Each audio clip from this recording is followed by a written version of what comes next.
let's have a look at side stepping.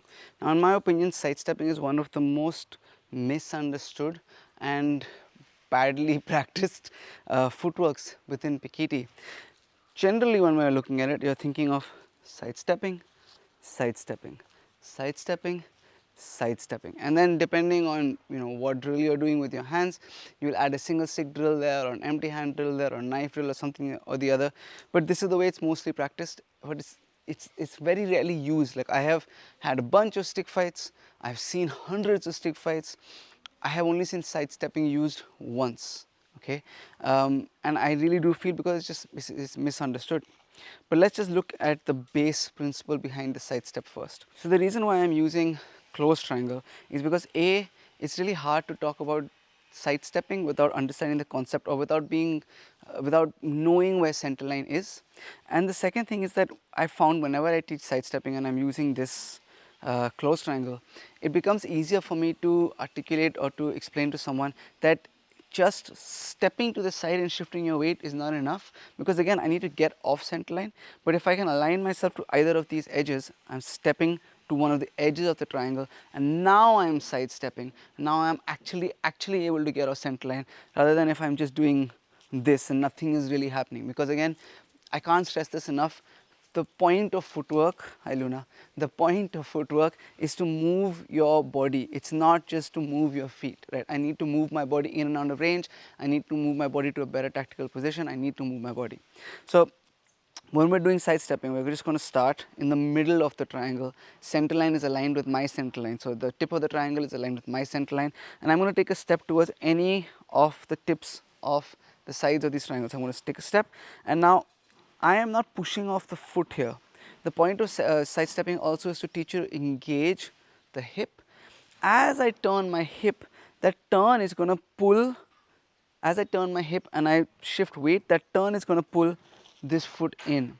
And when I'm in the side stepping position, there is no weight on this leg. It's teaching me also how to have more control of my weight. From here, I'm just going to come back to center line, step the other direction, twist, shift my weight, and there's no weight over here. Okay, again I come back, step, twist, come back, step, twist. And you can skip a little bit in the middle and you can just go step and twist, and now instead of coming back, I can step all the way across into a kind of like a horse stance almost.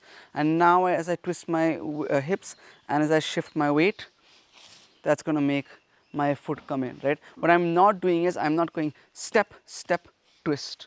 Okay, I'm stepping, twist, shift my weight, and that should pull the foot in. So you can do it that way also, where you're going into a horse stance almost and then shifting, or you can go step, step, step, shift, step, step, step, shift. Either way, we're coming back onto center line before we shift off center line, coming back onto center line before we shift off center line. The next thing I think is really important to understand is when is side stepping used, because in ranging footwork, when the way we're doing it, when I'm going forward, I'm assuming that I'm transitioning to close range.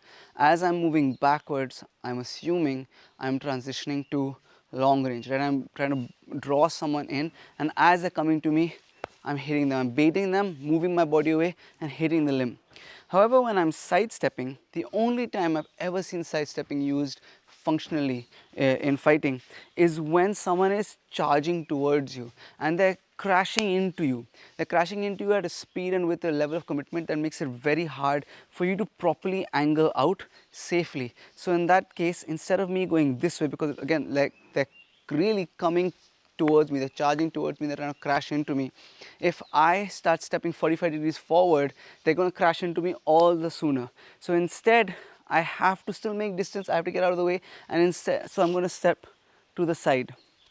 This allows them to pass, and then I can do whatever it is I want to hit. If I have a stick, as I'm stepping, I'm hitting. If I have also seen it done this way once, where they're stepping to the side and it's a low thrust, and it was one of the cleanest thrusts I've ever seen executed. But it works if someone is charging at you. If someone is not charging at you and I just sidestep, this is a really bad way to take any kind of forward pressure if the person is there, where center line is right here. if with a small little push I'm going to be off balance. But if they're running at you and now I get offline, now they're no longer in front of me over there where they can put forward pressure.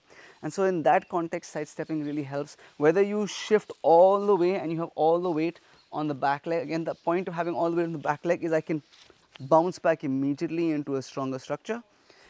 Whether you want to do it that way or you just want to sidestep and directly be in a fighting structure, that's up to you. But the concept of sidestepping only really works, in my opinion, when someone is charging at you.